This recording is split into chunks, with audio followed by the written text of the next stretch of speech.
नमस्कार, जनतंत्र टीवी देख रहे हैं आप। मैं हूं आपके साथ कोमल गंगवार। शुरुआत करेंगे अपना उत्तराखंड की। तो बीजेपी के राष्ट्रीय अध्यक्ष जगत प्रकाश नड्डा के 2 दिवसीय उत्तराखंड दौरे का दूसरा दिन है और ऐसे में नड्डा कलेक्ट्रेट परिसर रुद्रपुर में शहीद उधम सिंह की प्रतिमा पर माल्यार्पण करने पहुंचे। इस दौरान सीएम पुष्कर सिंह धामी, प्रदेश अध्यक्ष मदन कौशिक और कई बीजेपी के पदाधिकारी उनके साथ मौजूद रहे।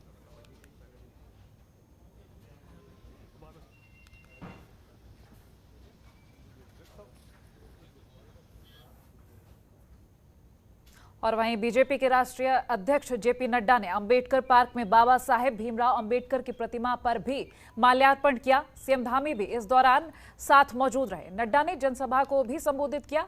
इस दौरान वो बोले कि भारत रत्न बाबा साहेब भीमराव अंबेडकर जी ने प्रजातंत्र को मजबूत किया, शोषित, वंचित, पिछड़ों को न्याय दिलाने के लिए अपना जीवन समर्पित कर दिया।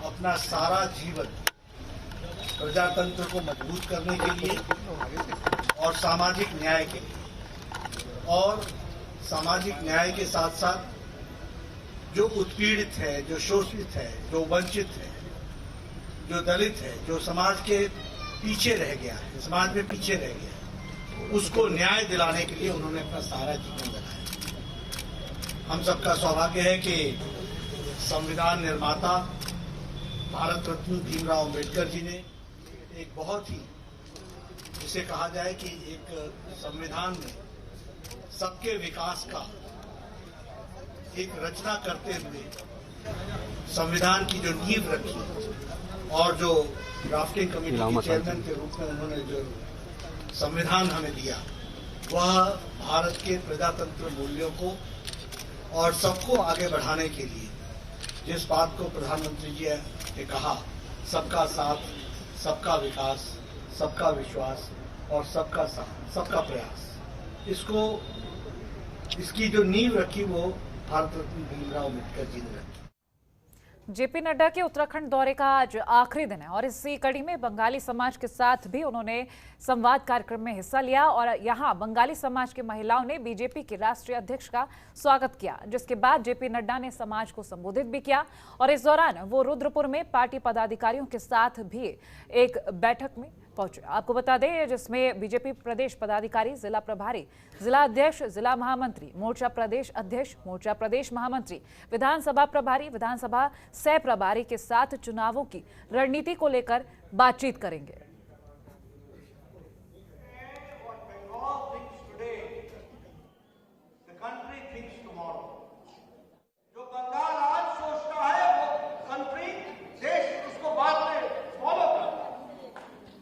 लेकिन मित्रों, जिस बंगाल ने देश को दिशा दी, जिस बंगाल ने देश को एक रास्ता दिखाया, आज वो बंगाल बहुत ही बुरे दौर से गुजर रहा है। सबका प्रयास का नतीजा है और उसको अमली जामा पहनाने का काम पुष्कर सिंह धामी ने किया है।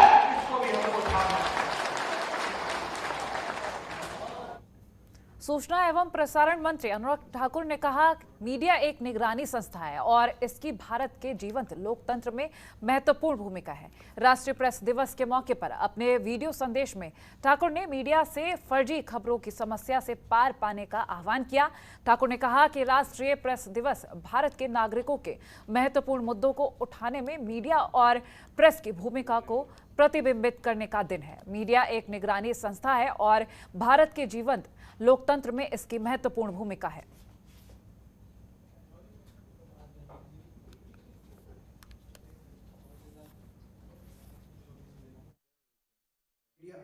Namaskar. My wishes to the media fraternity on National Press Day today. The government has focused on citizen-centric communication in a language they understand through various platforms they access, be it TV news, radio, social media, or online digital media. The National Press Day is a day to reflect upon the role of media and the press in raising the issues that matter to the citizens of India. The media is a watchdog and has a key role to play in the vibrant democracy of India. On this day, I call upon my friends from media to make all efforts to curb the menace of fake news and fake narratives. The Government of India, on its part, has taken measures like establishment of fact-check unit at Press Information Bureau, which has gained popularity. It is our collective responsibility to work against the fake news and fake narratives. As we mark the 75th year of India's independence and look towards the next 25 years, let us work together in realizing the dreams of every Indian.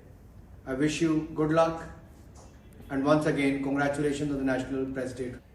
और Uttar Pradesh Shia Waqf board के पूर्व अध्यक्ष वसीम रिजवी के खिलाफ हरिद्वार कोतवाली में मुकदमा दर्ज किया गया है। आरोप है कि वसीम रिजवी ने साधु संतों की मौजूदगी में एक पुस्तक का विमोचन किया और पुस्तक में मोहम्मद साहब के खिलाफ आपत्तिजनक शब्दों का प्रयोग किया गया है। शुक्रवार को प्रेस क्लब हरिद्वार में एक प्रेस वार्ता का आयोजन किया गया था।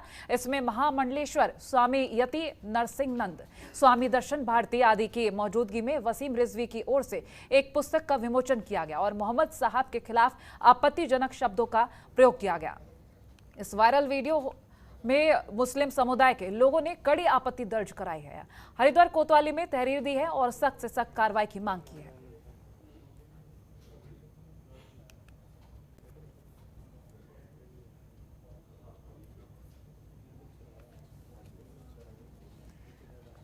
और वहीं आम आदमी पार्टी के नेता और दिल्ली के उप मुख्यमंत्री मनीष सिसोदिया माहौल गरमाने 2 दिन के दौरे पर उत्तराखंड पहुंच चुके हैं। कर्नल अजय कोठियाल और सह प्रभारी राजीव चौधरी ने उनका स्वागत किया। पहले दिन वो देवभूमि बिजनेस डायलॉग में व्यापारियों के साथ संवाद कार्यक्रम में शामिल हुए। मनीष सिसोदिया के साथ आप के सीएम प्रत्याशी कर्नल कोठियाल भी मौजूद रहे। कई मुद्दों को लेकर सिसोदिया ने इस मीटिंग में बातचीत की। आप नेता मनीष सिसोदिया ने व्यापारियों से कहा कि उत्तराखंड में अगर आप पार्टी की सरकार आती है तो उत्तराखंड में पर्यटन की संभावनाओं पर काम किया जाएगा और व्यापार को मजबूत करने का काम आप पार्टी करेगी, जिसके लिए उनकी टीम कार्य योजना तैयार करने में जुटी है। फिलहाल मनीष सिसोदिया ने 16 और 17 नवंबर को दून और उत्तरकाशी का दौरा करने का फैसला किया। उनके दौरे को लेकर पार्टी कार्यकर्ताओं में खासा उत्साह है और वहीं उत्तरकाशी में रैली निकालकर रोड शो भी करेंगे वो। आइए उत्तराखंड की तरक्की में व्यापार को शामिल करें, उत्तराखंड के सपने में व्यापार को शामिल करें। आप सबका अपना अपना कोई सपना है। आप जितने व्यापारी यहां बैठे हैं, आप सबका अपना अपना कोई ना कोई सपना है। सरकार का काम है कि उस सपने को इकट्ठा कर दो, वही उत्तराखंड के विकास का सपना है। उत्तराखंड में सरकार बनवाइए, ये हमारी गारंटी रहेगी कि उत्तराखंड का जो भी वित्त मंत्री होगा वो बिना व्यापारियों से मिले कोई काम नहीं करेगा, ना जीएसटी की मीटिंग में जाएगा। दिल्ली में इस कंस्ट्रेंट के बावजूद इतनी तरक्की हो सकती है, तो उत्तराखंड में तो व्यापार बहुत फल फूल सकता है। दिल्ली फिर भी एक अलग तरीके का शहर है, कॉम्पैक्ट सिटी है। यहां तो फैला हुआ है पूरा।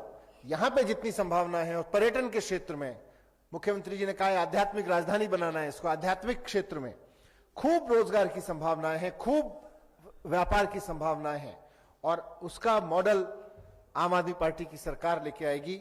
अपना एक पूरा विशेष विंग इस पे काम कर रहा है। उत्तराखंड के चुनावी समर में आम आदमी पार्टी ने भी अपनी दस्तक दे दी है। आम आदमी पार्टी के कई दिग्गज नेता लगातार उत्तराखंड का दौरा कर रहे हैं और जनता की नब्ज टटोलने में जुटे हैं। आम आदमी पार्टी के वरिष्ठ नेता दिल्ली के उप मुख्यमंत्री मनीष सिसोदिया 2 दिनों के उत्तराखंड दौरे पर हैं। पहले दिन मनीष सिसोदिया ने राजधानी देहरादून में व्यापारियों के साथ वार्ता की और दिल्ली के व्यापारियों का जिक्र करते हुए कहा कि अगर उत्तराखंड में भी उनको मौका मिलता है तो उत्तराखंड के व्यापारियों को भी वो दिल्ली के तर्ज पर राहत दिलाएंगे। कैमरामैन राहुल के साथ अजय पांडे, जनतंत्र टीवी, देहरादून। टीम सुबोध उनियाल ने उत्तराखंड की विशेष भौगोलिक परिस्थितियों, वन आच्छादित होने और आपदाग्रस्त राज्य के लिए ग्रीन बोनस सहित विशेष पैकेज की केंद्र से मांग की है। कैबिनेट मंत्री सुबोध उनियाल ने कहा कि नीति आयोग की प्रकाशित एसडीजी 2020 रिपोर्ट के अनुसार उत्तराखंड की रैंक बेहतर होकर अब तीसरी हो गई है, जो कि वर्ष 2019 की रिपोर्ट के अनुसार 10वीं थी। नीति आयोग की रिपोर्ट इंडिया इनोवेशन इंडेक्स 2020 के अनुसार 10 पर्वतीय राज्यों में उत्तराखंड की रैंक दूसरी है। कैबिनेट मंत्री बोले कि लैंडलॉक्ड राज्य होने और राज्य का 70% भूभाग पर्वतीय क्षेत्र होने के बावजूद उत्तराखंड से 16,000 करोड़ का निर्यात हो रहा है। इसमें और वृद्धि के लिए राज्य में inland container depot, pharma city और हरिद्वार में एक national institute of pharma education and research की स्थापना जरूरी है। इसके लिए केंद्र को VHEL के 60 सालों से खाली पड़ी 35 एकड़ भूमि का हस्तांतरण करना चाहिए। भारत सरकार की इंडस्ट्रियल डेवलपमेंट स्कीम जो हिमाचल में और उत्तराखंड में लागू है, जिसमें 5 करोड़ रुपए कैपिटल सब्सिडी दी जाती है, जिसमें हमारी 1700 के आसपास यूनिट्स जो है पाइपलाइन में है, जिसमें टोटल 1500 करोड़ के आसपास का सब्सिडी दी जानी है और यह मार्च 22 में खत्म हो रही है। तो मैंने भारत सरकार से अनुरोध किया राज्य की ओर से कि इसको अगले 3 वर्ष के लिए बढ़ा दिया जाए, ताकि इसको हम फ्लोर पर ला करके इसको पूरा कर सके। इसके साथ साथ हमने हमारे राज्य में हम मुख्यमंत्री स्वरोजगार योजना जो नैनो योजना है और मेगा इंडस्ट्रियल पॉलिसी के कारण जो उसके लिए और हमारे ऑटो सेक्टर में और फार्मा सेक्टर में बहुत बड़ी संभावनाएं हैं, इसलिए जो और इसमें हमारा 70% भूभाग फॉरेस्ट से भी कवर्ड है, उसके बावजूद हम 16,000 करोड़ का निर्यात अभी रात से कर। खबरों के निष्पक्ष विश्लेषण के लिए सब्सक्राइब करें Janatantra TV and press the bell icon. Never miss any update.